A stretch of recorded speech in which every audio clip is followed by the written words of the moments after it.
Yo, it's Mo. Today, we're going to look at long-term and momentum trades. So this right here is Exxon Mobil, and I pulled up Exxon because the momentum has been positive for so long. We all know that oil prices, gasoline price, whatever you want to call it, have just been soaring and soaring and soaring. Nothing's forever. So right now, I'm looking at this thing, licking my chops, and I cannot wait until my trend turns down on me. Let's zoom out and see what we've got.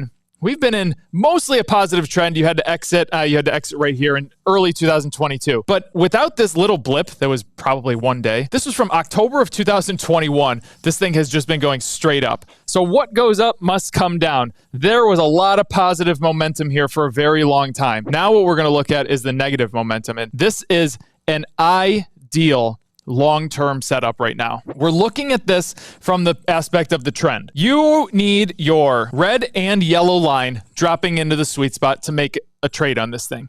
We have the red. Red is always going to lead. Yellow is going to follow. The way that they work together, the further apart they are, let's get this yellow line. I'm going to draw it in. If we can get something like that, that would be absolutely perfect. Pretend that that's red. If you're colorblind, it's perfect for you.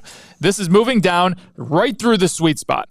That's exactly what we need. So probably 2 or 3 more days, and then just look for these engulfing candlesticks. Look at this beautiful engulfing candlestick that we're getting today. Now, it's not a buy signal yet because our yellow line is not in the sweet spot yet. As soon as the momentum just keeps pushing down, meaning that the volume just keeps pushing us down, and we get these engulfing candlesticks, yellow drops into the sweet spot, and we just make this move entirely down. It just keeps going. It'll hit some resistance points here and there, but this is gonna, guys, the momentum on this stock, meaning that the volume was just buying for a very long time. Overall, not day to day, overall. So meaning if you look at 20 days, maybe you had 15 or 13 of those days with buying volume versus selling volume. So the overall volume was up. Now we're looking for the overall volume to be down. Who knows what's going to happen with oil prices? Who knows what's going to happen with gas prices?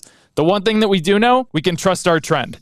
And if you trust your trend and believe that the trend is your friend, you are going to do very well. If you want more videos on the trend, the long-term trend, click right here. You get to watch it. The more you understand, the less you're going to fear. Catch you on the flippity flop.